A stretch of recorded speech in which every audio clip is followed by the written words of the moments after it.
Margaret tenía 70 años y tras la muerte de su marido, sus hijos se repartieron su vida como si ya fuera una herencia. Se llevaron la casa, el coche, vaciaron la cuenta bancaria y cuando lo único que quedaba era la vieja granja de su padre, en ruinas, olvidada y endeudada, se rieron y la dejaron quedársela. Pero Margaret se dio cuenta de algo. Esa granja era lo único de lo que su padre nunca había hablado y que nunca había dejado que nadie tocara. Así que hizo algo que sus hijos jamás entenderían. Se mudó allí.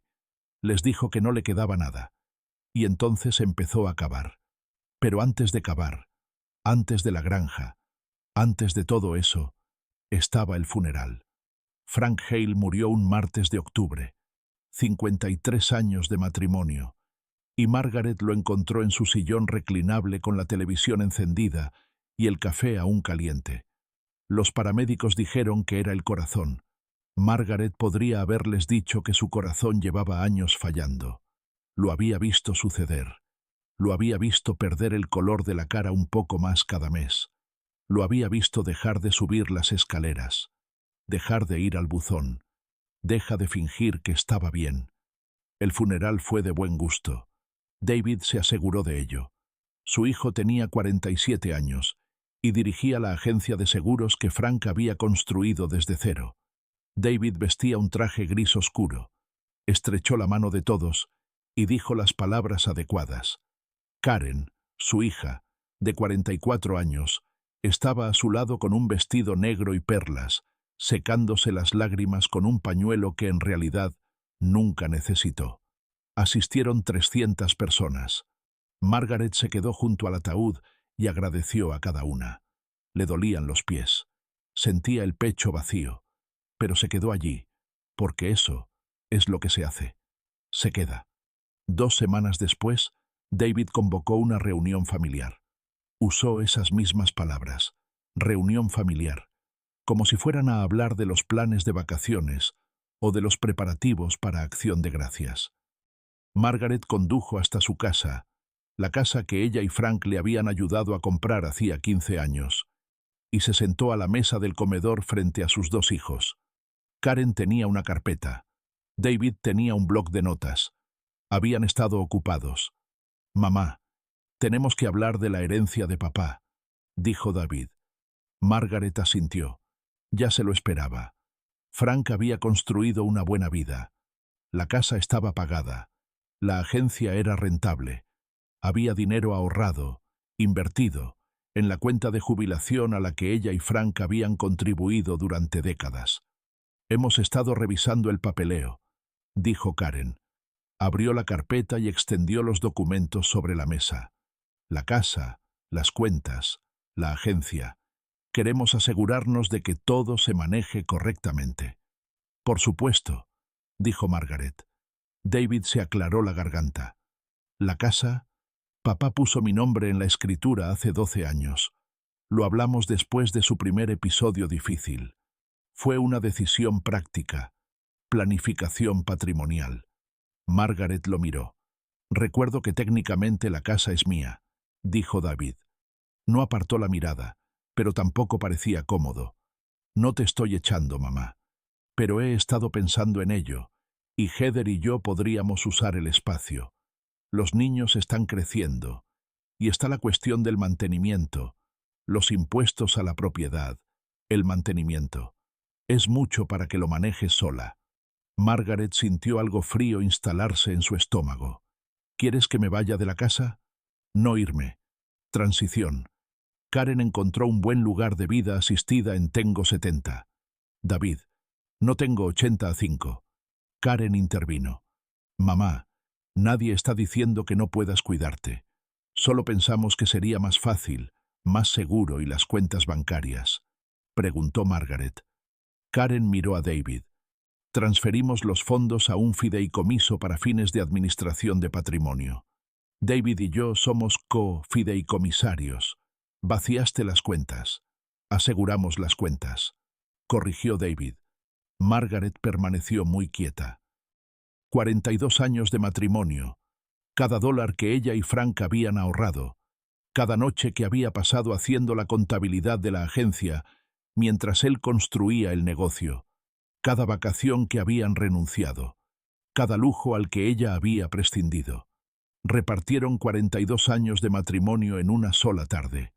¿Y el coche?, preguntó Margaret. Karen se lo va a llevar, dijo David. Ya no conduces mucho. Simplemente está en el garaje. Conduzco todos los días. Hola, David. Te organizaremos el transporte. Hay servicios disponibles. Margaret miró a sus hijos. Observó sus rostros, los mismos rostros a los que había cuidado durante sus fiebres, a los que les había leído cuentos antes de dormir y a los que había aplaudido en sus graduaciones. David tenía la mandíbula de Frank y sus ojos. Karen tenía su sonrisa, aunque Margaret no recordaba la última vez que Karen le había sonreído. ¿Queda algo?, preguntó Margaret en voz baja. David y Karen intercambiaron una mirada. Está la granja del abuelo Henry, dijo Karen. Casi se rió al decirlo. La de Kentucky. Papá siempre decía que no valía nada. El condado envió cartas sobre impuestos atrasados hace unos años. No respondimos. ¿Cuánto de impuestos atrasados? David revisó sus notas. Unos 11.000. La propiedad está tasada por menos de los impuestos adeudados. Nadie la compraría. Está ahí, pudriéndose. Margaret asintió lentamente. Me la quedo. David parpadeó. ¿Quedarme con qué? La granja. Me quedo con la granja. Karen se inclinó hacia adelante. Mamá, no queda nada. Ahí. La casa se está cayendo a pedazos. No hay agua. No. Dijiste que es mía. Mi padre me la dejó. No a un fideicomiso. No a ti. A mí. No vale nada. David dijo. Entonces no te importará si me la quedo. Ninguno de los dos discutió. ¿Por qué lo harían? Habían conseguido todo lo que importaba. La casa, el dinero, el coche, la agencia. La granja era una broma. Un trozo de papel que representaba una deuda que nadie quería pagar. Margaret salió de la casa de David esa noche con su bolso, su abrigo y el reloj de bolsillo de su padre. Había llevado ese reloj desde que Henry murió hacía 22 años. Era de latón, pesado, con 4 números grabados en la parte posterior que ella siempre había supuesto que eran una fecha. Su padre se lo había puesto en la mano durante su última visita a la granja, cuando ella tenía 48 años, y él estaba muriendo de enfima. Guárdalo, le había dicho. Sabrás cuándo lo necesitas. Ella no había entendido a qué se refería. Todavía no lo entendía, pero lo guardó. Margaret se quedó en la habitación de invitados de David durante 3 semanas. La hacían sentirlo todos los días. Heather, la esposa de David, suspiraba cuando Margaret usaba la cocina. A los nietos les decían que hicieran menos ruido porque la abuela necesitaba descansar, lo que en realidad significaba que la abuela estorbaba. David dejaba folletos de residencias de ancianos en la mesita de noche. Jardines del amanecer, prados tranquilos, lugares con nombres diseñados para hacerte olvidar que te estaban internando. El día 22, Margaret hizo la maleta. Una maleta. Todo lo que tenía cabía dentro. Tomó un autobús Greyhound desde Columbus hasta un pueblo llamado Dawson, en la zona rural de Kentucky.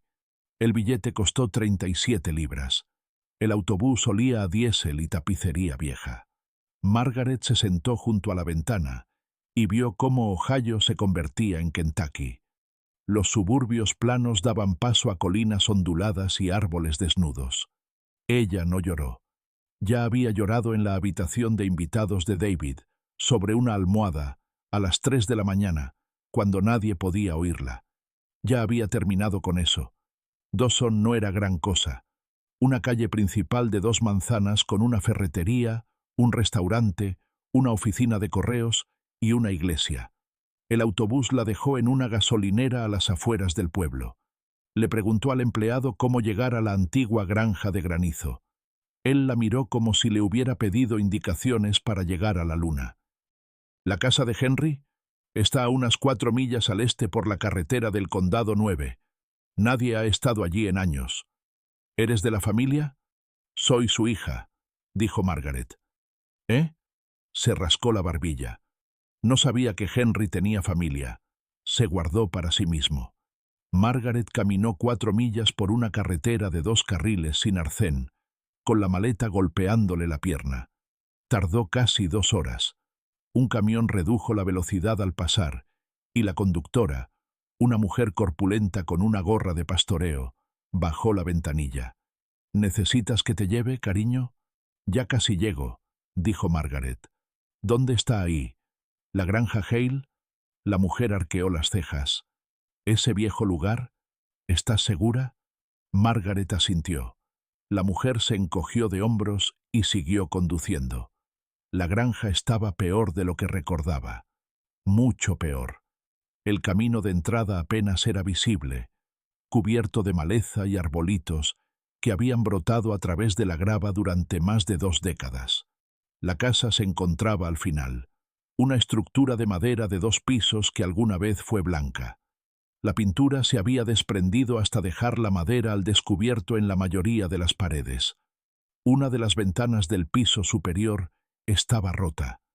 El porche se hundía en el lado izquierdo donde los soportes se habían podrido. Detrás de la casa se encontraba el granero, antes rojo, ahora de un gris desgastado. El techo se había derrumbado parcialmente en el extremo sur. Un candado colgaba de la puerta principal, oxidado pero intacto. Margaret se quedó de pie al final del camino de entrada y lo observó todo. $11,000 en impuestos atrasados. Una casa que tal vez no sobreviva al invierno. Un granero que su padre había mantenido cerrado con llave toda su vida. Tomó su maleta y caminó hacia la puerta principal. Estaba abierta. Siempre había estado abierta. Henry nunca cerraba la casa con llave, solo el granero. Dentro, el polvo lo cubría todo. El aire olía a rancio, a atrapado. Dejó su maleta en el recibidor y recorrió las habitaciones. La cocina aún tenía platos en los armarios, platos con un estampado de flores azules que Margaret recordaba de su infancia. En la sala estaba la silla de su padre, un sillón reclinable de cuero desgastado, ubicado cerca de la ventana desde donde podía ver el granero. La chimenea tenía cenizas. Con 22 años, encontró la caja de fusibles y bajó el interruptor principal. No pasó nada. Probó a abrir el grifo de la cocina en seco. Margaret se sentó en el borde de la silla de su padre y miró por la ventana hacia el granero. Tenía 70 años. Tenía $47. No tenía coche, ni plan de teléfono, ni ingresos. Sus hijos se lo habían quitado todo y le habían dejado esto en ruinas. Pero estaba allí, y por razones que no podía explicar del todo, estar allí se sentía más como en casa que la habitación de invitados de David. Esa primera noche, Margaret durmió en un colchón desnudo en la habitación de su padre. El colchón olía a polvo y lana vieja, pero aguantaba su peso. Se cubrió con una colcha que encontró en el armario, una que su madre había hecho antes de que Margaret naciera. Las costuras se estaban deshaciendo en algunos lugares, pero era cálida. Se despertó al amanecer con el sonido de los pájaros, pájaros de verdad, cerca y fuerte, no los sonidos amortiguados de la ciudad con los que había vivido durante décadas. Se quedó allí tumbada un buen rato, escuchando. Luego se levantó y empezó a limpiar. Trabajó durante 3 días seguidos, barrió todos los suelos, limpió todas las superficies, raspó el moho de los azulejos del baño con un cuchillo de mantequilla, sacó de la casa montones de hojas muertas y nidos de animales. Al segundo día, un vecino a medio kilómetro de distancia la vio llevando escombros a la pila de basura y se acercó en su camioneta. ¿Vives aquí?, preguntó desde la ventanilla de su camioneta. Sí. Nos han cortado el agua. Tendrás que llamar al condado para que te lo vuelvan a conectar. La electricidad también. ¿Cuánto costará? Unos cientos por los depósitos, probablemente. Margaret le dio las gracias. Tenía $47. 200 era un muro que no podía escalar. Pero a la mañana siguiente Encontró un sobre en el buzón, sin remitente. Dentro había $300 en billetes de 20 y una nota con letra temblorosa. Henry era un buen vecino. Bienvenida a casa. Margaret se quedó junto al buzón un buen rato sosteniendo el dinero de la nota. No sabía quién lo había enviado. No preguntó. Llamó al condado esa tarde desde el teléfono del vecino y consiguió que le conectaran el agua y la electricidad. Al final de la primera semana, la casa era habitable. No cómoda, no bonita, pero habitable. El agua salió marrón durante los primeros 20 minutos. Luego se aclaró. La electricidad funcionaba en todas las habitaciones, excepto en el baño de arriba. Encontró conservas en el sótano, frijoles, tomates y duraznos, tan viejas que las etiquetas se habían desvanecido. Ella tiró esas cosas, pero también encontró frascos de conservas de verduras selladas herméticamente, todavía buenas. El trabajo de su padre. Margaret cocinó su primera comida en la vieja estufa de gas. Frijoles y arroz con sal y una lata de tomates que había comprado en la ferretería del pueblo, que también vendía una pequeña selección de comestibles. Comió en la mesa de la cocina y miró por la ventana hacia el granero. El granero. Su padre nunca la había dejado entrar, ni una sola vez en toda su infancia. Ese es mi taller, decía. Nada ahí dentro para niñas pequeñas. Cuando tenía 12 años, intentó espiar por una abertura en el revestimiento. Henry la había atrapado y alzó la voz la única vez que le había gritado. Nunca lo volvió a intentar. Ahora tenía 70 años y Henry se había ido, y el granero permanecía allí con su candado oxidado, como una pregunta sin respuesta. En la octava mañana, Margaret caminó hacia el granero con un martillo de orejas. Lo encajó detrás del cerrojo del candado y tiró. Los tornillos aguantaron un momento. Luego se soltaron de la madera podrida. La cerradura cayó al suelo con un estrépito. Ella abrió la puerta. Se aclara la garganta. La luz del día inundó el interior. Vigas derrumbadas yacían enredadas en el lado sur, donde el techo se había derrumbado. Heno, viejo y gris, cubría la mayor parte del suelo. Herramientas colgaban de las paredes, oxidadas hasta el punto de ser esculturas. Un banco de trabajo estaba apoyado contra la pared del fondo, su superficie enterrada bajo escombros. Margaret entró con cuidado, tanteando cada paso. El suelo se sentía sólido, demasiado sólido. Apartó con el pie un poco de heno cerca de la entrada y miró hacia abajo. Hormigón, liso, hormigón vertido que se extendía de pared a pared por todo el suelo del granero. Eso no era normal. Los graneros tenían suelos de tierra o tierra apisonada, o a veces tablones de madera. No tenían hormigón vertido, a menos que alguien estuviera intentando evitar que se encontrara algo debajo. Margaret recorrió todo el suelo, apartando el heno con el pie a su paso. El hormigón era uniforme, sin grietas, sin juntas, claramente hecho por alguien que sabía lo que hacía. Cerca de la esquina noreste, notó que la superficie era ligeramente diferente, más lisa, más nueva, tal vez, aunque seguía teniendo décadas de antigüedad. Y cuando la pisó, el sonido cambió, hueco. Margaret se arrodilló y pegó la oreja al hormigón. Golpeó con los nudillos. El sonido resonó, profundo y resonante, como si hubiera una habitación debajo. Se sentó sobre sus talones y miró fijamente al suelo. Su padre había vertido un suelo de hormigón en su granero y había sellado algo debajo, algo que había pasado toda su vida protegiendo, algo de lo que nunca le había hablado a nadie. Margaret sacó el reloj de bolsillo de su chaqueta y le dio la vuelta. Los 4 números de la parte posterior captaron la luz que se filtraba a través del techo roto. Pasó el pulgar sobre ellos, sintiendo las ranuras que Henry había grabado a mano. No podía romper ese hormigón sola. Necesitaba ayuda. Necesitaba herramientas. Necesitaba a alguien en quien pudiera confiar. Margaret cerró la puerta del granero tras ella y regresó a la casa. Mañana iría al pueblo. La ferretería de Dawson se llamaba Patterson's y vendía de todo, desde clavos hasta sopa enlatada.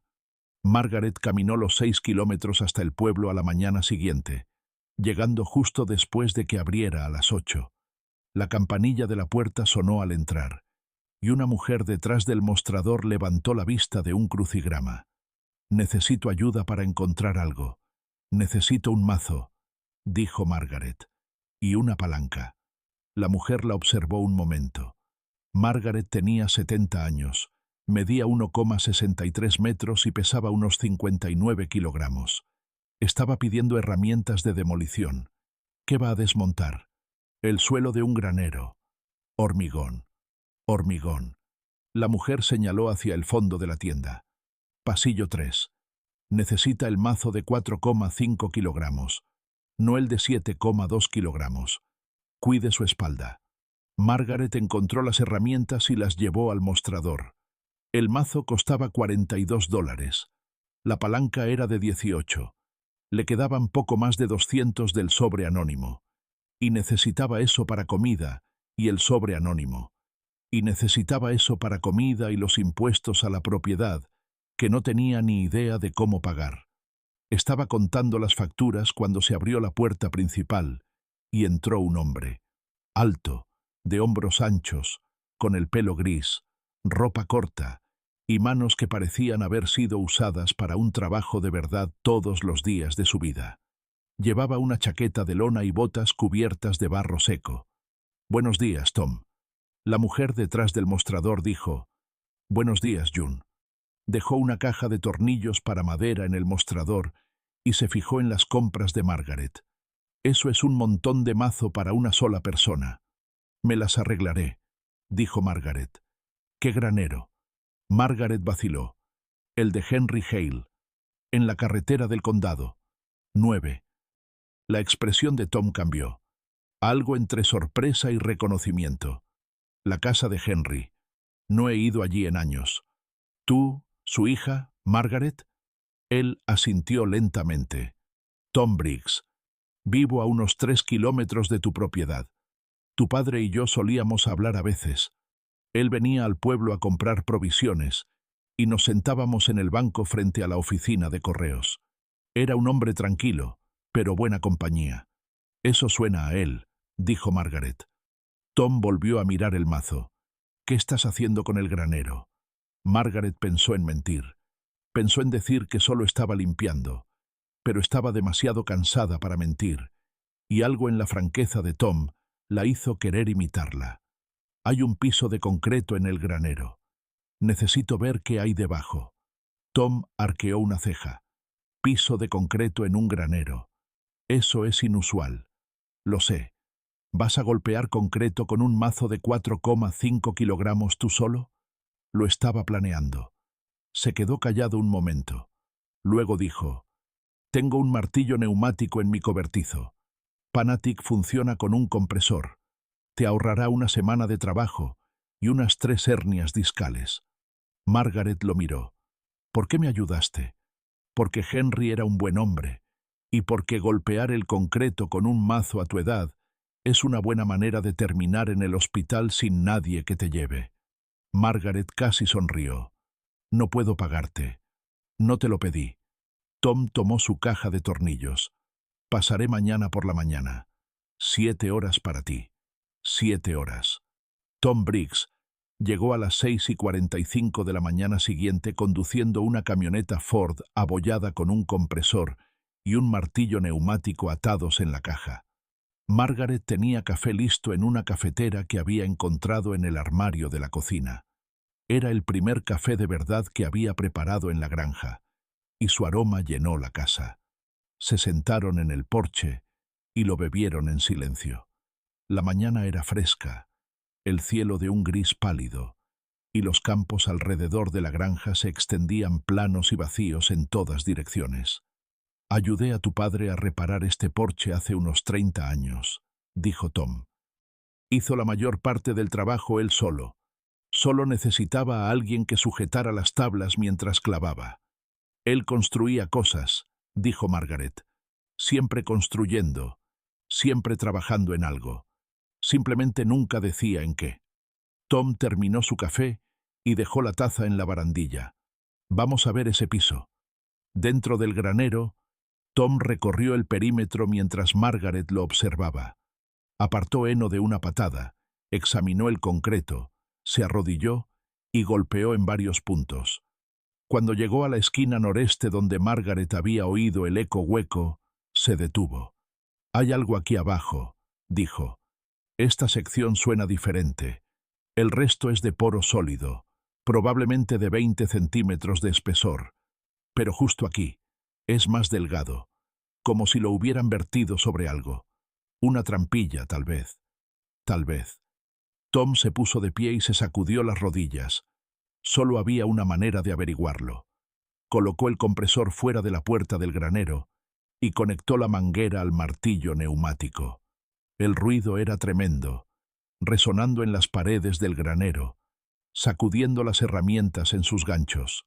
Margaret se apartó y observó cómo Tom clavaba la punta del cincel en el hormigón cerca de la esquina noreste. Trozos salieron volando. El polvo llenó el aire. Margaret se ató un trapo sobre la nariz y la boca. Tom trabajó metódicamente, rompiendo un área de 1 metro cuadrado, desprendiendo capas de hormigón que se desmoronaron en escombros. Después de 40 minutos, el cincel golpeó algo diferente. Un estruendo metálico resonó en el granero, agudo y claro por encima del rugido del martillo. Tom apagó el compresor. El silencio se sintió enorme. Se arrodilló y apartó los escombros de hormigón con las manos. Margaret se acercó. Debajo del hormigón roto, opaco, el acero gris brillaba a la luz. «Es una escotilla», dijo Tom. «Una placa de acero, probablemente de 1/4 de pulgada de grosor. Parece de grado militar». Quitaron más hormigón, ensanchando el agujero hasta que se vio el contorno completo de la escotilla. Medía aproximadamente 1,2 metros cuadrados y estaba encajada en un marco de acero atornillado a una base de hormigón bajo el suelo del granero. Un candado de combinación de alta resistencia aseguraba un pestillo en el lado más cercano. Tom se recostó y se secó la frente con la manga. «Tu padre puso esto aquí. No estaba aquí cuando yo era niña. O si estaba, nunca lo supe. Esa es una instalación seria, Margaret.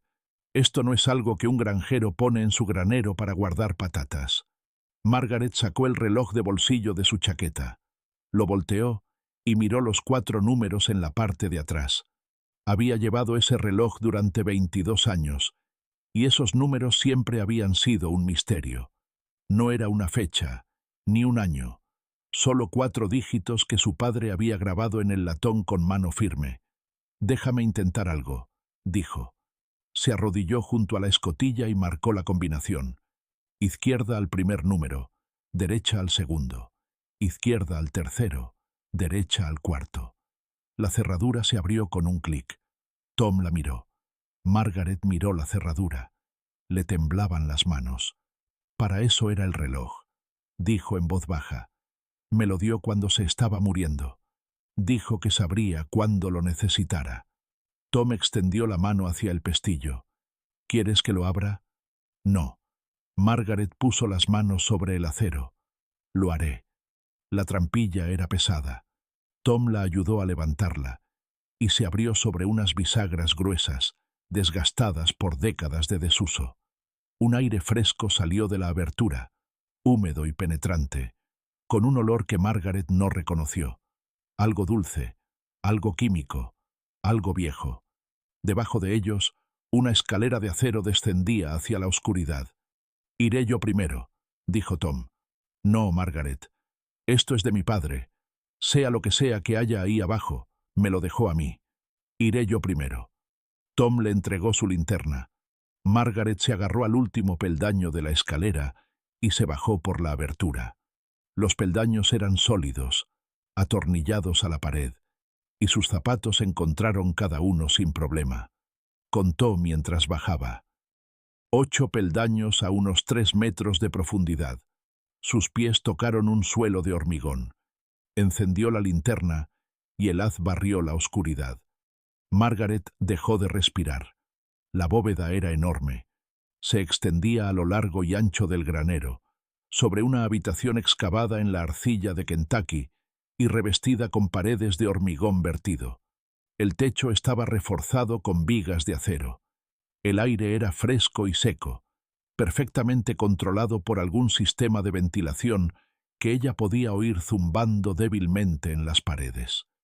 Y llenando el espacio fila tras fila, del suelo al techo, había estanterías de madera, cientos de ellas, cada una cargada con botellas de vidrio, miles de botellas, cada una sellada con cera, cada una con una etiqueta escrita a mano. Margaret caminó hacia adelante y sacó una botella del estante más cercano. El vidrio era grueso, el sello de cera intacto. La etiqueta escrita con la letra cuidadosa de su padre decía: Hale Reserve, 1958, barril 7, botella 43. La sostuvo a la luz de la linterna. El líquido en su interior era del color del ámbar oscuro, whisky perfectamente transparente. Su padre había estado haciendo whisky. Tom bajó detrás de ella. Su linterna se unió a la de ella y se quedaron uno al lado del otro en medio de una habitación que no debería haber existido, rodeados de miles de botellas que no deberían haber estado allí. «Dios mío», dijo Tom en voz baja. Margaret recorrió los estantes. Las botellas estaban organizadas por año. Encontró etiquetas que databan de 1951 a 1968. 18 años de producción, cuidadosamente embotelladas, cuidadosamente almacenadas y cuidadosamente olvidadas. «Debe haber 5.000 botellas aquí abajo», dijo Tom. Había estado contando estantes, tal vez más. Margaret volvió a colocar la botella en el estante. Su mente trabajaba, procesaba, trataba de comprender. Su padre, Henry Hale, el granjero silencioso que nunca alzaba la voz, que arreglaba su propio tractor y reparaba sus propias cercas, que vivió con sencillez y murió sin nada en el banco, había estado dirigiendo una operación de destilación debajo de su granero durante casi 2 décadas. La tierra no revela sus secretos a la gente con prisa. Margaret había esperado 70 años por este. Encontró el banco de trabajo cerca de la escalera. Estaba limpio, organizado, intacto por la decadencia que había reclamado el granero de arriba. Herramientas colgaban de las paredes de tablero perforado, tubos de cobre, vidrio, un juego de hidrómetros de precisión descansaba en un estante de madera, y en el centro del banco, lastrado por una pesada botella de vidrio, había un sobre. Margaret lo recogió. El papel estaba amarillento pero intacto, conservado por la temperatura constante de la bóveda. Su nombre estaba escrito en el anverso con la letra de su padre. La misma caligrafía cuidadosa que reconoció de las etiquetas de las botellas, de las listas de la compra que solía dejar en la encimera de la cocina, de las tarjetas de cumpleaños que había enviado cada año hasta el día de su muerte. Le dio la vuelta al sobre. El sello era de cera prensada con lo que parecía una moneda. Lo rompió y sacó la carta. Tom se mantuvo a una distancia respetuosa. Apagó su linterna y esperó en la oscuridad, dándole la privacidad que una habitación subterránea podía ofrecer. Margaret comenzó a leer.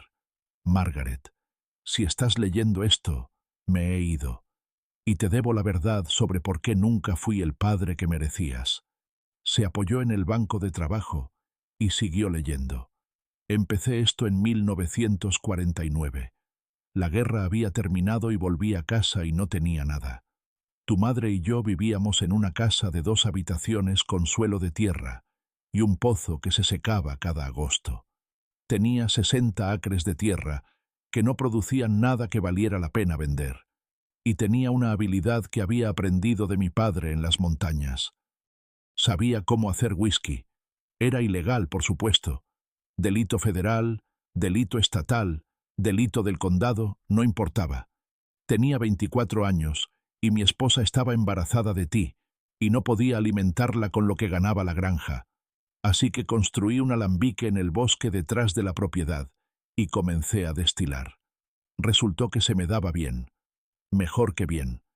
El bourbon que hacía era limpio, suave, añejado correctamente. La noticia se corrió. Hombres de Lufal, de Lexington, incluso de Nashville, venían a comprar lo que yo hacía. Cobraba un precio alto y lo conseguía. Para 1953 tenía suficiente dinero para construir esta bóveda. Vertí los cimientos yo mismo. Contraté a un equipo de otro estado para hacer el trabajo de hormigón. Hombres que no sabían dónde estaban y no preguntaron. Lo cavé a mano, Margaret. Cada palada de arcilla, cada cubo de tierra. Me llevó 2 años, pero cuando terminé, tenía una habitación que nadie conocía, debajo de un granero que a nadie le importaba, en una granja que nadie vigilaba. Hice whisky durante 18 años. Tu madre lo sabía. Me ayudó con el embotellado en los primeros tiempos, antes de que su salud empeorara. Almacenábamos todo aquí abajo, añejado en barricas de roble blanco, embotellado y sellado cuando estaba listo. Podría haberlo vendido todo y haber vivido rico, pero no lo hice porque en 1962 un hombre en quien confiaba intentó quitarme todo. Margaret pasó la página. La letra se volvió más tensa, más controlada. Su nombre ya no importa. Era mi socio, mi distribuidor y mi amigo. O eso creía yo. Se volvió codicioso. Quería una mayor parte. Cuando dije que no, amenazó con denunciarme. Cuando eso no funcionó, vino a la granja con 2 hombres e intentó llevarse lo que yo había construido. Hice lo que tenía que hacer para proteger a mi familia. No voy a escribir los detalles. No los necesitas. Pero después de esa noche, lo cerré todo. Sellé la bóveda. Vertí cemento sobre la trampilla y nunca más la toqué. Un hombre que le muestra al mundo todo lo que tiene es un hombre que ya lo ha perdido. Así que no le mostré nada al mundo. Viví de lo que producía la granja. Conducía una vieja camioneta. Usé las mismas botas hasta que se rompieron. Y mantuve este secreto enterrado, esperando a la única persona en la que confiaba lo suficiente como para encontrarlo. Esa persona eres tú, Margaret. Margaret bajó la carta. Sus manos estaban firmes ahora. El temblor había cesado más o menos en la segunda página, reemplazado por algo más tranquilo, algo que se sentía como un reconocimiento. Miró alrededor de la bóveda. 5.000 botellas de whisky, algunas de ellas de casi 70 años, hechas por un hombre que prefería vivir pobre antes que arriesgarse a perder a su hija. La voz de Tom llegó desde la oscuridad. ¿Estás bien? Margaret dobló la carta y la guardó en el bolsillo de su chaqueta junto al reloj. Mi padre no era granjero, dijo. Era destilador y pasó toda su vida escondiendo una fortuna bajo este granero para mantenerla a salvo. Tom guardó silencio durante un buen rato. Luego dijo, ¿qué vas a hacer? Margaret miró las filas de botellas que se extendían hacia la oscuridad, cada una sellada, cada una etiquetada, cada una con un valor que ella no sabía cuánto, pero que podría averiguar. Voy a averiguar cuánto vale, dijo. Y luego voy a averiguar cuánto vale, dijo. Y luego voy a decidir. La luz del día se sentía cegadora después de la oscuridad de la bóveda. Margaret cerró la trampilla y Tom la ayudó a arrastrar un trozo de madera contrachapada sobre ella. La cubrieron con heno y escombros hasta que pareció que nada había sido tocado. Nadie puede saber de esto, dijo Margaret. Todavía no. Tom asintió. No he visto nada. Vine a ayudarte a derribar un granero. Eso es todo. Margaret lo miró. A este hombre lo conocía desde hacía 3 días. Había aparecido con un martillo neumático y una taza de café, y no había pedido nada a cambio. Gracias, Tom. No me des las gracias todavía, dijo. Tienes mucho trabajo por delante.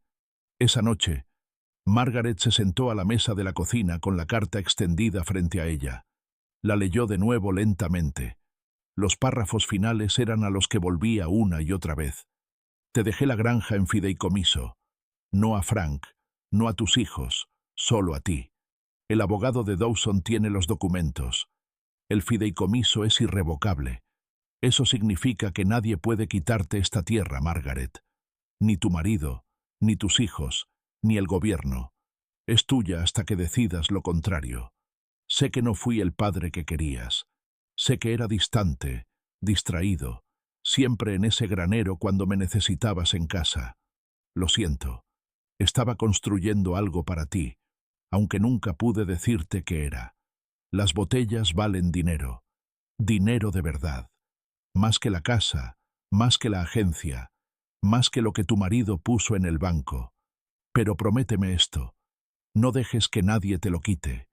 Quienes aman tu dinero, nunca te aman a ti. Confía en quienes están ahí cuando no tienes nada. Tu padre, Henry. Margaret volvió a doblar la carta y la apretó contra la mesa. Afuera, la noche era silenciosa, sin tráfico, sin televisión a través de paredes delgadas, sin nietos a los que se les dijera que bajaran la voz. Solo el viento en la hierba y el murmullo de la vieja casa asentándose sobre sus cimientos. Sus hijos se habían llevado todo lo que era fácil de contar. Habían pasado por alto lo único que importaba. Margaret no durmió esa noche. Se sentó a la mesa de la cocina con la carta y la leyó 4 veces más, cada lectura revelando algo nuevo. Una frase que había pasado por alto, una elección de palabras que le decía más que su significado superficial. Su padre había escrito esta carta sabiendo que tal vez nunca la encontraría, y puso todo lo que importaba en 7 páginas de letra cuidada. Por la mañana tenía un plan. No era un gran plan, ni una estratagema, solo las siguientes 3 cosas que necesitaba hacer. Primero, necesitaba saber cuánto valía el whisky. No bebía. Nunca le había prestado atención a las bebidas espirituosas, a la cultura del bourbon, a nada de eso. Pero había sido maestra de escuela durante 35 años y sabía cómo investigar. Tom la llevó a la biblioteca pública del pueblo. Era pequeña, una sala con 6 terminales de computadora y estantes que olían a libros de bolsillo viejos. La bibliotecaria, una mujer de la edad de Margaret con gafas de lectura en una cadena de cuentas, la ayudó a iniciar sesión. Margaret pasó 4 horas leyendo sobre bourbon, sobre bebidas espirituosas añejas, sobre el mercado del whisky de añada y de la época anterior a la prohibición.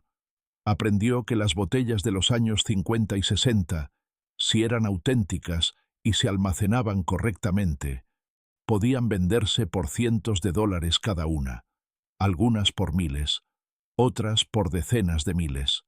Una sola botella de bourbon de la época de la prohibición se había vendido en subasta por más de $100,000 el año anterior.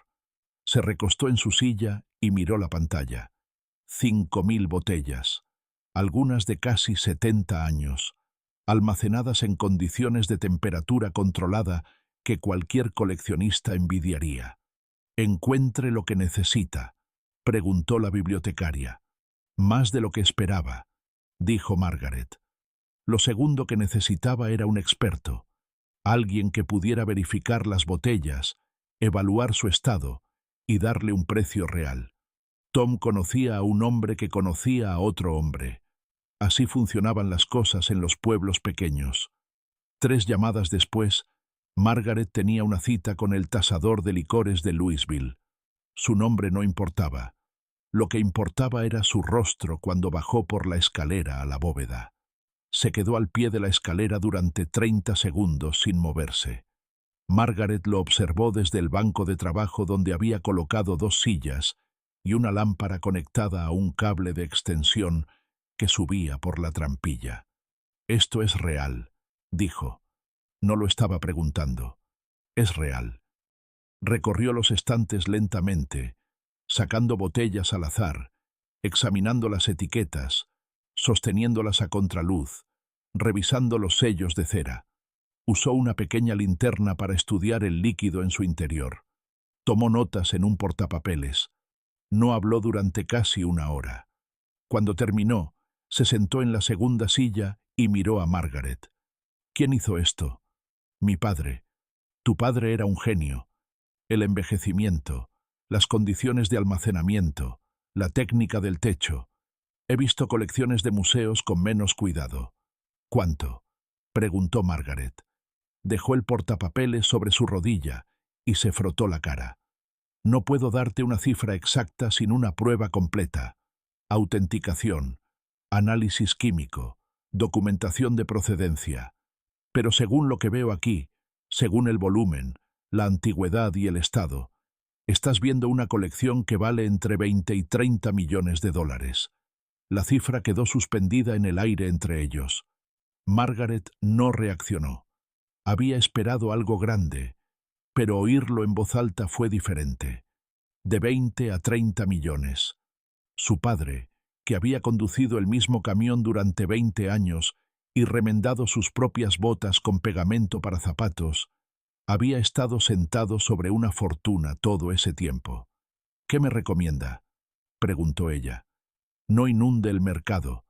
Una colección de este tamaño, lanzada toda a la vez, haría que el precio se desplomara. Quiere vender en lotes pequeños, 100 botellas a la vez, a través de compradores privados y casas de subastas selectas.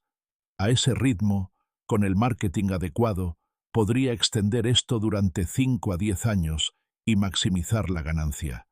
Y si necesitara dinero ahora, rápido, pensó, podría ponerlo en contacto con 2 o 3 coleccionistas privados que comprarían 100 botellas mañana. Sin autenticar, según mi evaluación preliminar, obtendría entre 400 y 500 mil por el primer lote. Margaret asintió. Hágalo. Si ha llegado hasta aquí en la historia de Margaret, suscríbete porque lo que viene después es la parte que he estado esperando para contarte. El tasador se fue esa tarde con 10 botellas para análisis de laboratorio, a nombre de 3 coleccionistas que, según dijo, estarían muy interesados. Margaret lo acompañó hasta su coche y le estrechó la mano. «Mantén esto en secreto», dijo. «Nadie más tiene que saberlo todavía. La discreción es parte de mi trabajo, señora».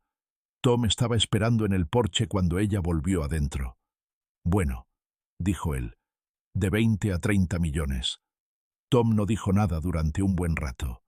Miró los campos, las cercas rotas, el granero con el techo derrumbado. Luego miró a Margaret. «Tu padre era algo especial». «Lo era». Margaret se sentó en la silla junto a él. «Pasé toda mi infancia pensando que era solo un hombre tranquilo al que le gustaba más su granero que su familia. Resulta que estaba construyendo algo. Simplemente no podía decirme qué. ¿Qué sigue?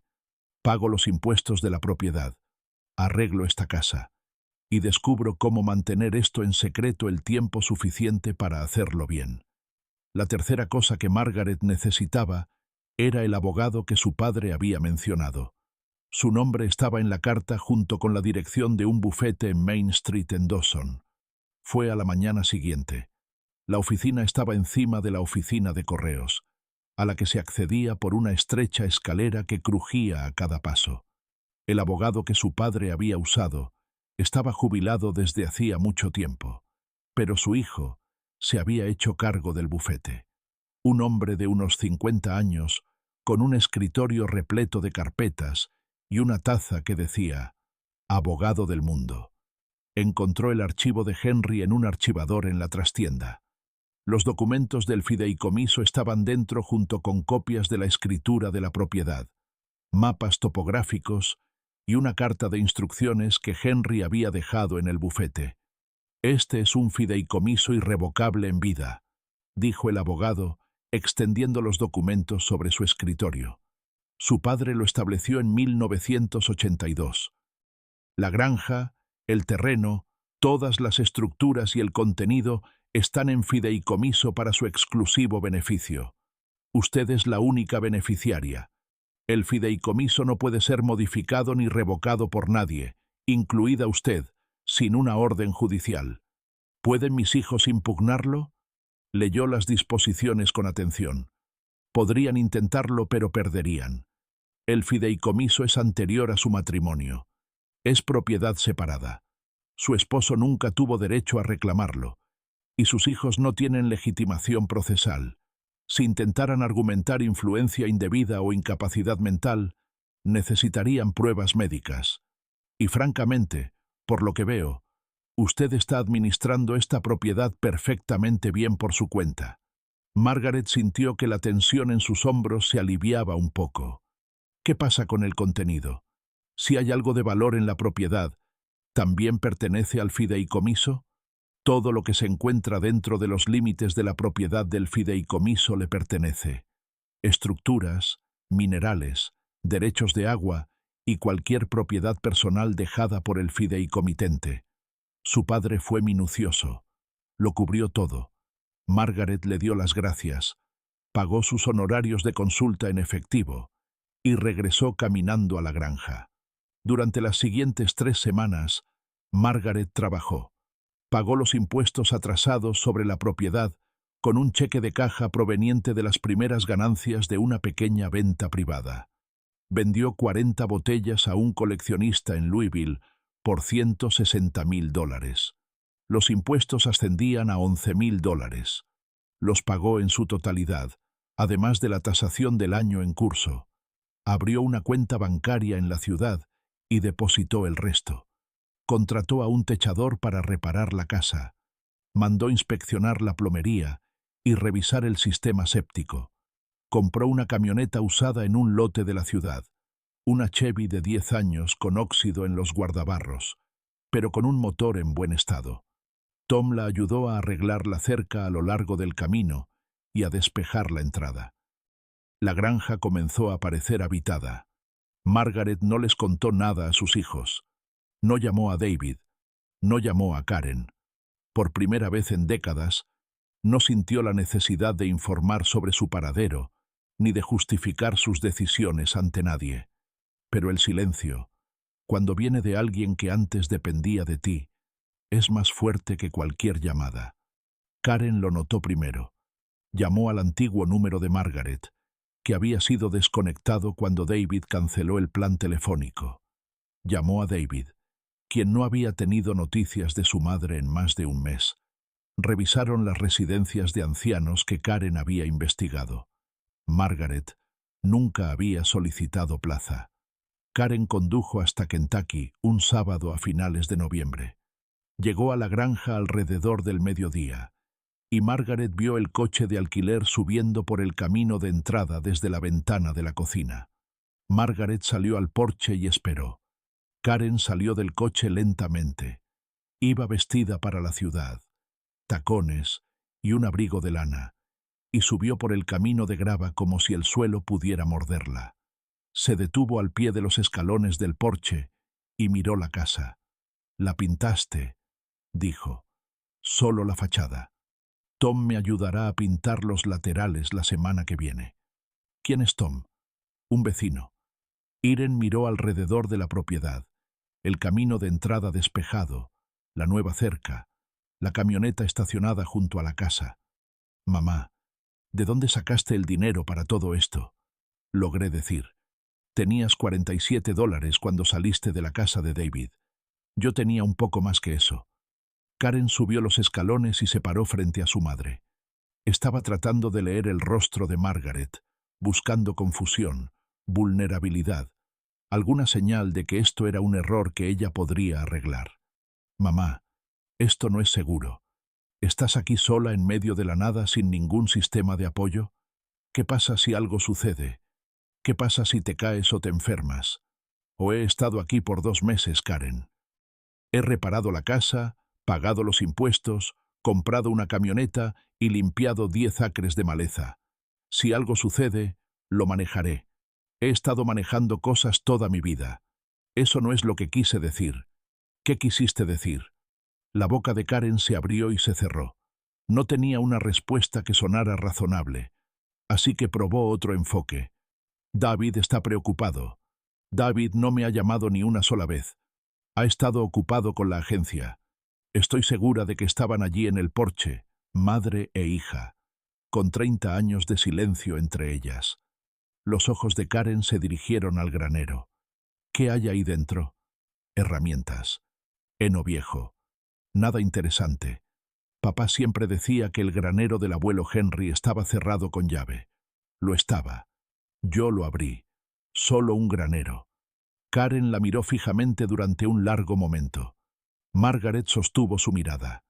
Había enseñado a alumnos de 7º grado durante 35 años.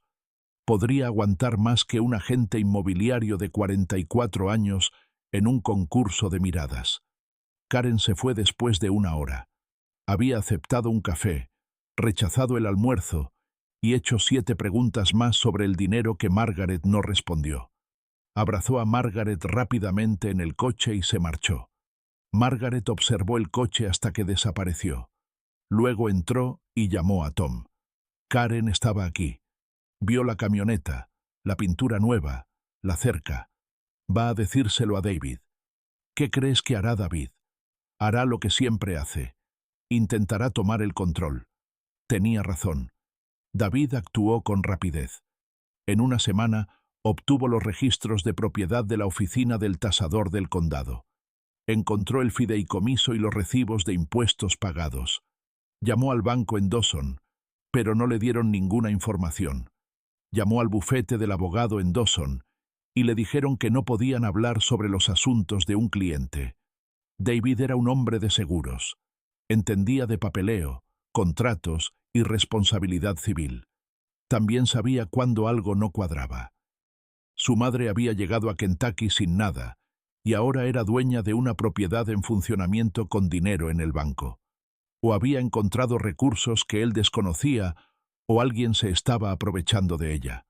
Optó por la segunda interpretación. Era más fácil.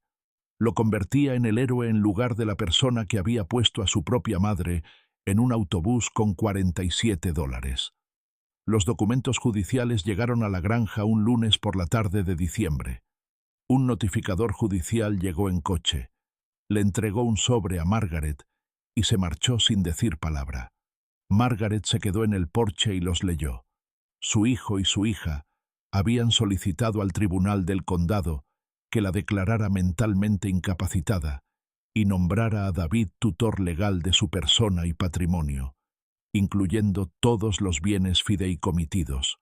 La solicitud citaba su edad, su repentina e inexplicable reubicación en una propiedad rural aislada, su aparente confusión respecto a asuntos financieros y su vulnerabilidad a la explotación por parte de terceros desconocidos. Margaret la leyó 2 veces, luego dobló los papeles, entró en casa y se sentó a la mesa de la cocina. No tenía miedo, no estaba dolida. Esos sentimientos se habían disipado semanas atrás en la habitación de invitados de David, en la parte trasera del autobús Greyhound, en las primeras noches frías en la granja cuando no tenía nada ni a nadie. Lo que sentía ahora era claridad. Sus hijos se habían llevado todo lo que ella había compartido voluntariamente, y ahora venían por lo único que no había dado. Cogió el teléfono y llamó. «Tom, necesito tu ayuda», dijo, «y voy a necesitar a ese abogado».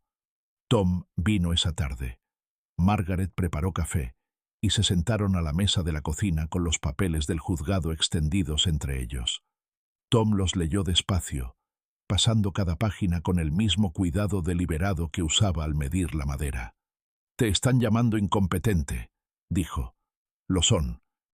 Pagaste 11.000 en impuestos atrasados, reparaste una casa de campo, compraste una camioneta y administraste una propiedad tú solo durante 2 meses, y dicen que no puedes tomar decisiones.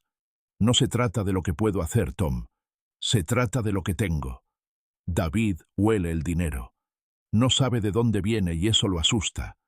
Cuando David se asusta, se vuelve agresivo». Tom dobló los papeles y los dejó sobre la mesa. «El abogado del pueblo, confías en él. Conocía a mi padre. Entiende la confianza. Entonces tienes que verlo mañana a primera hora. Y Margaret, tienes que contarle todo sobre la bóveda, las botellas El tasador, todo. No puedes luchar contra esto con la mitad de la información sobre la mesa. Sabía que él tenía razón. Había estado actuando por instinto desde el día que llegó, tomando decisiones una a una, reaccionando en lugar de planificar. Eso la había traído hasta aquí. Pero un tribunal era diferente. Un tribunal requería papeleo, precedentes y una historia clara. A la mañana siguiente, Margaret condujo hasta la oficina del abogado con los papeles del tribunal, en una caja de banco que había empacado la noche anterior. Dentro de la caja estaban la carta de Henry, los documentos del fideicomiso, el informe preliminar del tasador y recibos de cada dólar que había gastado desde que llegó a la ciudad, el pago de impuestos, las reparaciones de la casa, la camioneta, los comestibles, cada transacción documentada, cada decisión justificada. El abogado leyó la petición de tutela mientras Margaret se sentaba frente a él y esperaba. Cuando terminó, la dejó sobre la mesa y negó con la cabeza. Esta es la solicitud de tutela más débil que he visto en 30 años. El abogado de su hijo está pescando.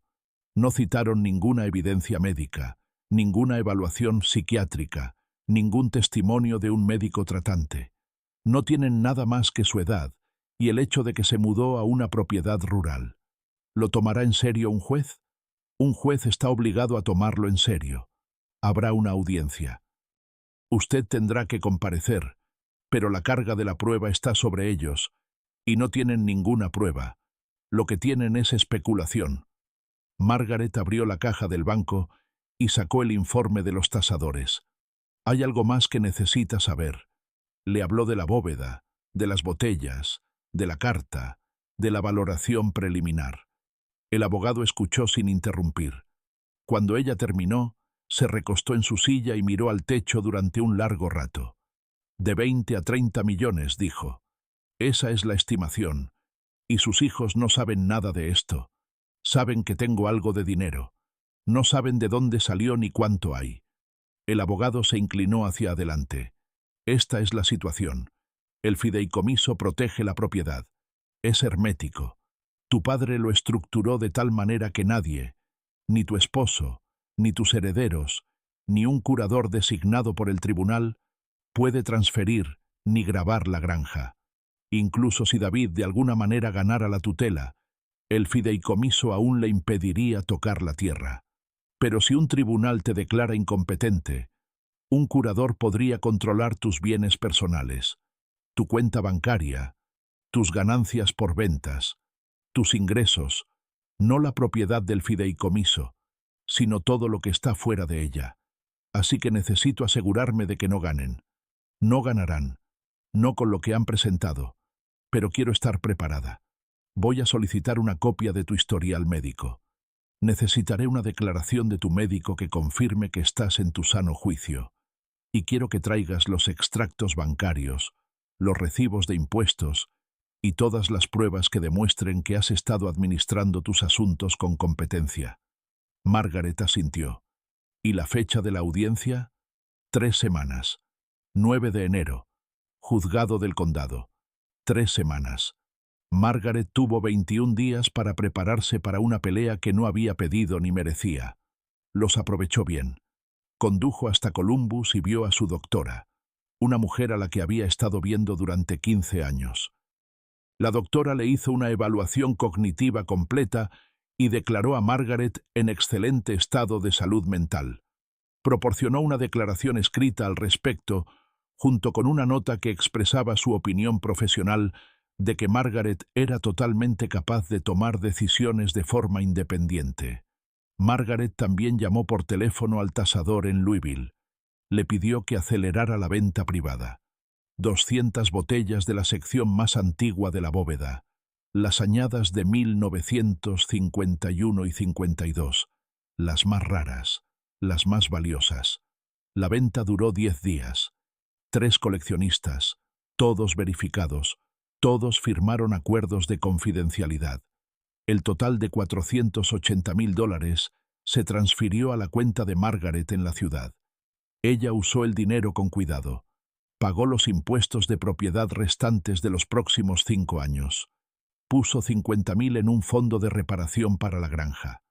Contrató al abogado con honorarios fijos y mantuvo el resto líquido, accesible, documentado, cada dólar contabilizado, cada transacción, dejando un rastro de papel que decía una sola cosa: esta mujer sabe exactamente lo que está haciendo. Tom la ayudó a preparar la granja para la audiencia. Aunque la audiencia no se celebraría en la granja, la ayudó a organizar archivos, imprimir documentos y ensayar lo que diría si se lo preguntaban.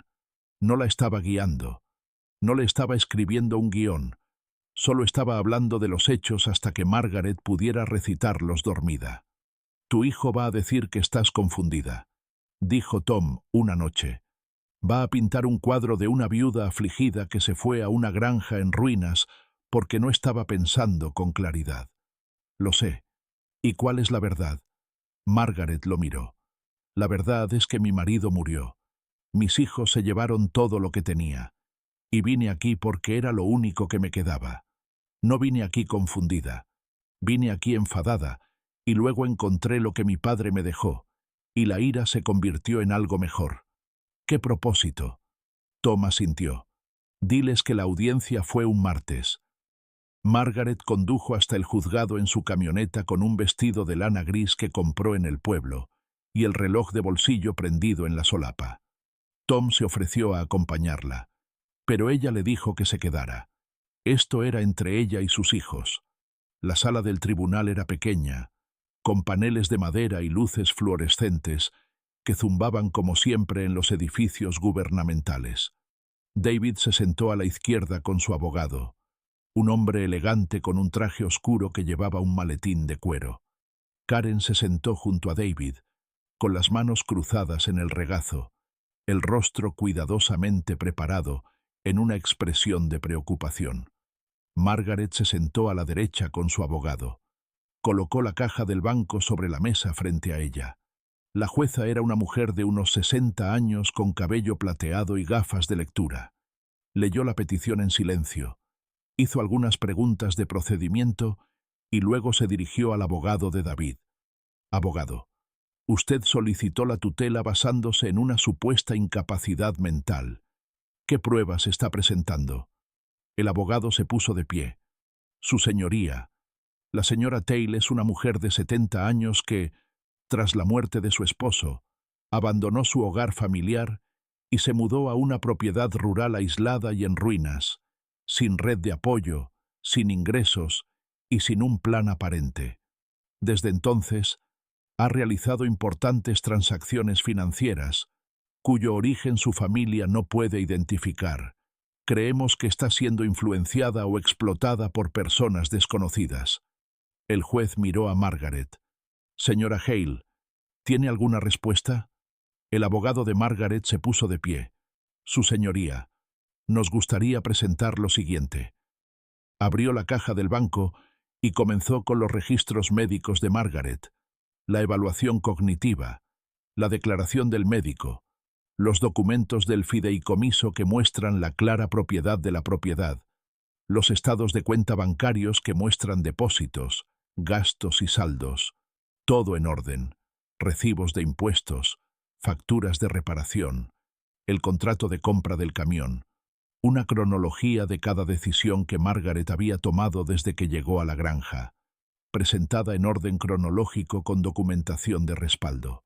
La señora Hale se mudó a una propiedad que posee libre de cargas, mantenida en un fideicomiso irrevocable establecido por su padre en 1982.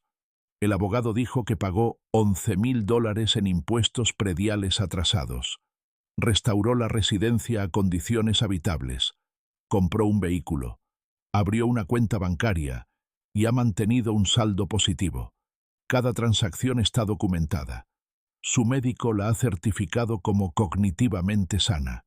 No hay evidencia de explotación, confusión o incapacidad. El abogado de David intentó rebatir. El origen de los fondos sigue sin explicación. La señora Hale prácticamente no tenía bienes cuando dejó Ohio. El abogado de Margaret no dudó. La fuente de los fondos es la propiedad fiduciaria. La señora Hale descubrió bienes en la granja que dejó su padre, que ella ha estado liquidando a través de canales legítimos. Los documentos del fideicomiso establecen claramente que todos los bienes y contenidos dentro de los límites del fideicomiso pertenecen a la señora Hale. Los fondos son suyos. La jueza se volvió hacia David. Señor Hale, ¿tiene algún testimonio médico? ¿Alguna declaración de un médico? ¿Alguna evidencia más allá de sus preocupaciones personales? David miró a su abogado. Su abogado miró la mesa. No, su señoría, no en este momento. Entonces voy a ser directa, dijo la jueza. Se quitó las gafas y miró a David y Karen. Esta petición no tiene fundamento médico.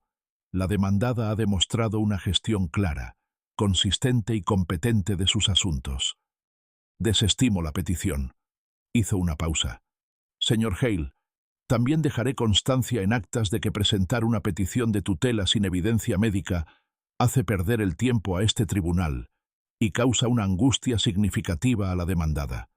Le animo a que lo considere antes de volver a presentarla. Golpeó el mazo.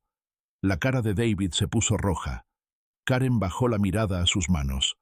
Margaret cerró la caja del banco, le dio las gracias a su abogado y salió de la sala del tribunal. Llegó al pasillo antes de que David la alcanzara. Mamá. Su voz era tensa, controlada. ¿Qué vienes? ¿Qué encontraste en esa granja? Margaret se giró. Miró a su hijo, este hombre al que había criado, este hombre al que le había preparado el almuerzo, llevado a la práctica de béisbol y ayudado a superar su primer desengaño amoroso. Este hombre que le había quitado la casa y la había subido a un autobús. Tu abuelo me dejó algo, dijo. ¿Algo valioso? ¿Qué tan valioso? Eso no te incumbe. David dio un paso más cerca. Soy tu hijo. Entonces compórtate como tal. Apretó la mandíbula. No puedes simplemente excluirnos. Papá ganó ese dinero contigo. Somos familia. La casa, el auto y la cuenta bancaria fueron lo que tu padre y yo construimos juntos. Ya te los llevaste. La granja es mía. Mi padre me la dejó a mí. No a tu padre. No a ti. A mí. Quiero ver qué hay en esa propiedad. No. La voz de David bajó. Volveré a presentar la denuncia. Esta vez conseguiré un médico. Conseguiré lo que sea necesario. Tomaste lo que pudiste cargar, David. Simplemente no pudiste cargar lo que importaba. Se dio la vuelta y caminó hacia la salida. David no la siguió. Karen estaba esperando en las puertas del juzgado. Había estado llorando. No las lágrimas fingidas del funeral. Lágrimas reales, desordenadas con rímel corrido por sus mejillas. Mamá. Margaret se detuvo. Lo siento. La voz de Karen se quebró. Siento lo que hicimos. Siento haber tomado el coche y las cuentas. Siento haber dejado que David me convenciera de la tutela. Sabía que estaba mal. Lo sabía. Todo el tiempo Margaret estudió el rostro de su hija. Vio los ojos de Frank y Karen, los mismos ojos marrones que una vez habían mirado a Margaret con amor, compañerismo y gratitud. Vio a la niña que se subía a su regazo todas las noches para que le contara cuentos antes de dormir. Vio a la mujer que había olvidado de dónde venía. ¿Por qué lo hiciste?, preguntó Margaret. Karen se secó la cara con el dorso de la mano. No lo sé. David dijo que era práctico. Dijo que te cuidarían. Dijo que te estábamos protegiendo y yo quería creerlo. Quería creer que no te estábamos quitando nada. ¿Pero lo hacían? Sí. La voz de Karen era apenas audible. Lo hacíamos. Estaban en el vestíbulo del juzgado. La gente pasaba a su lado en ambas direcciones. Margaret extendió la mano y tocó el brazo de Karen. Puedes volver, dijo Margaret. Cuando estés lista para volver como mi hija, no como alguien que busca lo que tengo. Como mi hija. ¿Entiendes la diferencia? Karen asintió. No podía hablar. Entonces vete a casa. Piénsalo. Y cuando estés lista, sabes dónde estoy. Piénsalo. Y cuando estés lista, sabes dónde estoy. Margaret condujo de regreso a la granja en la oscuridad. La carretera estaba vacía, y los faros de su camioneta trazaban un estrecho camino a través de las colinas de Kentucky. Se detuvo frente a la casa de campo, apagó el motor y se sentó en la cabina durante un largo rato. Todo había terminado.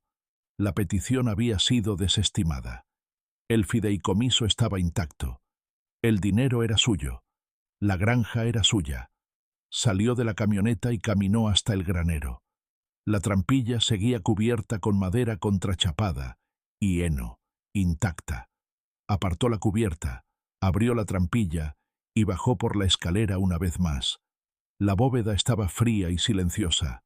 Margaret recorrió los estantes lentamente, pasando los dedos por las botellas.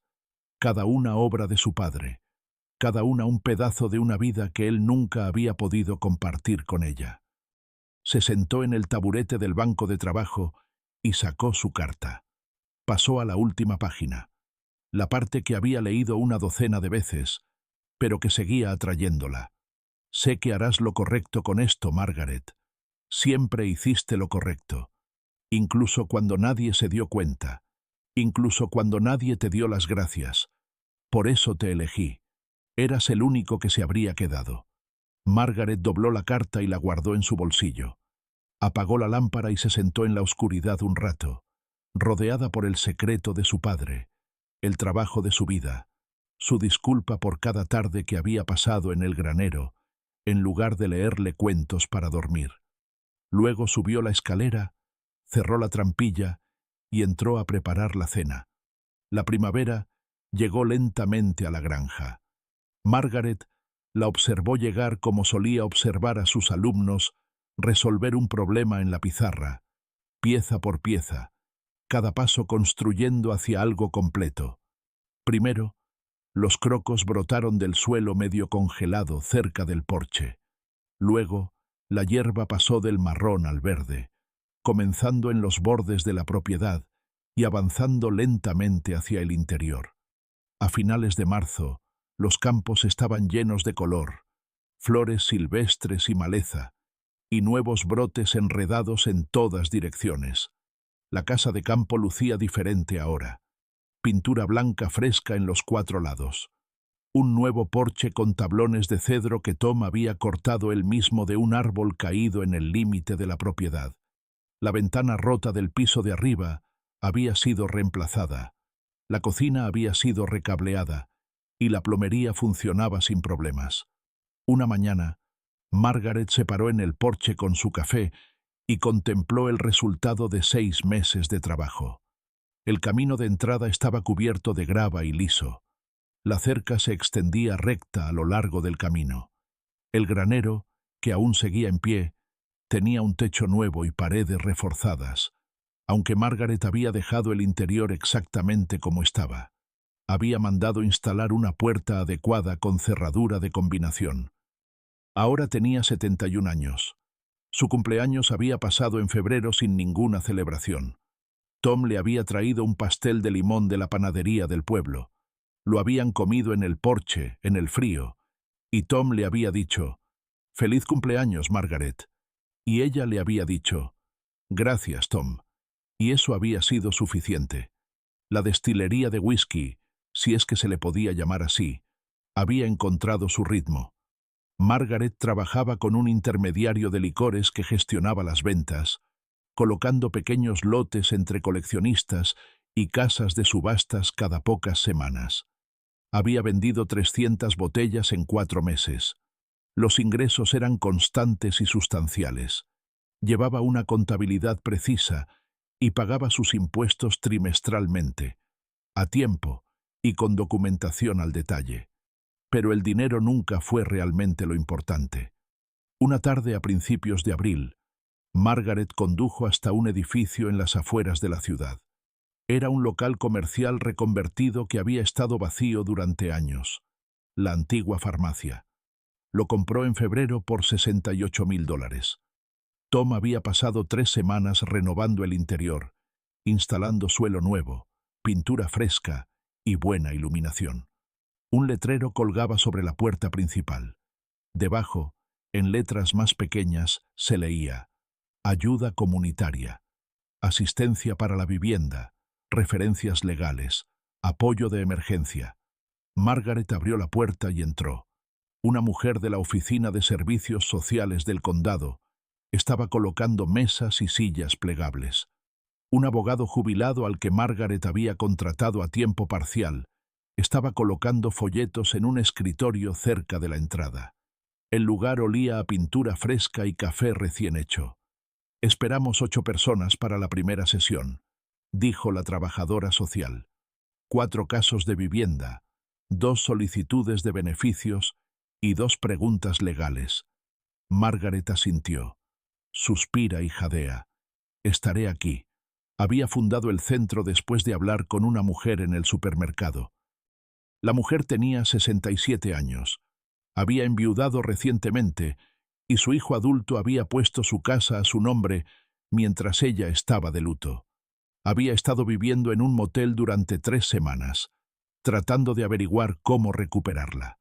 Margaret había escuchado su historia y sintió una opresión en el pecho. No compasión, reconocimiento. «Sé lo que se siente». Margaret le había dicho: «Déjame ayudarte». Esa conversación llevó a llamadas telefónicas que llevaron a la investigación, que llevó al local. Margaret lo financió con las ganancias del whisky. No le puso su nombre por vanidad. Lo llamó Hale, porque ese era el nombre de su padre, y porque Henry había dedicado toda su vida a construir algo para proteger a la persona que amaba. Margaret quería hacer lo mismo, pero para más gente. El centro abrió discretamente, sin corte de cinta, sin comunicado de prensa, solo una puerta abierta y una mujer detrás de un escritorio que sabía lo que era perderlo todo. En un mes, atendían a entre 12 y 15 personas por semana. Ancianos cuyos hijos les habían quitado sus casas, viudas enredadas en trámites sucesorios, veteranos que no sabían cómo funcionaba el sistema de prestaciones, personas que habían caído en el olvido, en las grietas que la sociedad finge que no existen. Margaret no les daba terapia. No estaba capacitada para eso. Los ponía en contacto con personas que podían ayudarlos. El abogado, Elter Karen, se sentó en el centro comunitario y se sentó en una sesión observando a su madre trabajar con un hombre de 73 años, cuya hija le había vendido la casa a sus espaldas. Karen no dijo mucho, solo observó. Antes de irse, Karen se paró junto a su auto y miró el granero. «¿Qué hay ahí dentro, mamá?» Margaret sonrió. «Vuelve la próxima vez y te lo mostraré». Karen la abrazó. No rápido, no cortésmente. Se aferró a ella, y Margaret la abrazó también. Y por un momento, fueron solo una madre y una hija de pie en una entrada de Kentucky, con el sol en sus rostros. «Te amo, mamá. Yo también te amo». Karen se fue en el auto, y Margaret observó hasta que el auto se alejó. Luego caminó hasta el granero, abrió la puerta y entró. Abrió la trampilla y bajó la escalera una vez más. No necesitaba contar las botellas ni revisar el inventario. Ya lo había hecho, se sabía los números de memoria. Había bajado aquí por una razón diferente. Se sentó en el banco de trabajo y sacó la carta de su padre. Ya no necesitaba leerlo, se lo sabía de memoria. Pero sostenerlo, sentir el papel en sus manos, sentada en la habitación que su padre había excavado con una pala, eso era un consuelo a su manera. La granja no era su fortuna, era su disculpa. Por cada tarde que había pasado allí en lugar de leerle, por cada conversación que había mantenido corta por miedo a decir demasiado, por la distancia que había puesto entre ellos para protegerla de un pasado del que no podía hablar. No había sido un hombre frío, había sido un hombre asustado. Asustado de que la violencia de 1962 volviera. Asustado de que la ley lo alcanzara. Asustado de que si Margaret supiera la verdad, lo miraría de otra manera. Lo habría hecho. Claro que sí, pero no lo habría amado menos. Margaret dobló la carta y la volvió a meter en el sobre. La colocó en el banco de trabajo exactamente donde Henry la había dejado, sujeta por la misma botella de vidrio. Subió la escalera, cerró la trampilla y salió del granero a la luz de la tarde. Tom estaba junto a la cerca, reparando un poste que se había soltado con la última lluvia. Levantó la vista y saludó con la mano. Margaret le devolvió el saludo. Pasó por el jardín, por el porche con sus nuevas tablas de cedro, por la ventana de la cocina desde donde podía ver la mesa donde había leído la carta de su padre por primera vez. Siguió caminando hasta llegar al borde de la propiedad, donde el terreno descendía hacia un arroyo que había descubierto en enero. Congelado, ahora corría claro y constante con agua de manantial. Se detuvo allí y contempló la granja. Todo, desde la casa hasta el granero, los campos que se extendían planos y verdes en todas direcciones. Este lugar del que sus hijos se habían reído. Esta ruina que le habían arrojado porque era lo único que no valía nada. Pensó en Henry construyendo en secreto, protegiendo en silencio. Pensó en Frank, quien había trabajado duro pero nunca pensó en proteger a Margaret de sus propios hijos. Pensó en David, todavía enojado, todavía incapaz de ver más allá de su propio orgullo. Pensó en Karen, tratando de encontrar el camino de regreso. Y pensó en sí misma, de 71 años, de pie en una tierra que era suya, rodeada de cosas que había construido con sus propias manos, sus propias decisiones y su propia terquedad. Tenía dinero que nunca gastaría. Tenía un propósito que la hacía levantarse de la cama cada mañana. Tenía a Tom firme y presente, sin pedir nada, dándolo todo. Tenía lo que importaba. El reloj de bolsillo se sentía cálido en el bolsillo de su chaqueta. No lo sacó. No lo necesitaba. Los números en la parte posterior habían cumplido su función. La combinación había abierto la cerradura. La cerradura había abierto una bóveda. La bóveda había abierto su vida. Margaret se dio la vuelta y caminó de regreso hacia la casa. La luz de la tarde era suave sobre la pintura blanca, y el porche se veía exactamente como un porche debería verse, como un lugar donde alguien iba a sentarse con una taza de café y ver llegar la noche. Estaba en casa. Ella siempre había estado en casa. Simplemente no lo sabía.